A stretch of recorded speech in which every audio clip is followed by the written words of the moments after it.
Hello guys, good morning sa inyong lahat. Ito po, ako ay umaga nagising ngayon. Mag-aayos ako dito sa CR ko ng gripo kasi naputol yung ano niya pagbukasan niya.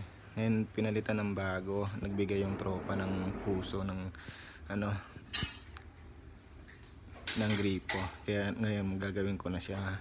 Ngayon babaklasin ko na po. At saglit lang pala ito gawin. Maya tapos na rin ako dyan. Ayan po, tingnan nyo lang yung kung paano magbaklas.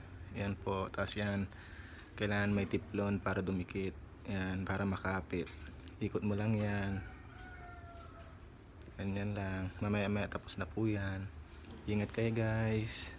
Subscriber lang po. Maraming salamat. So, yun lamang po. God bless.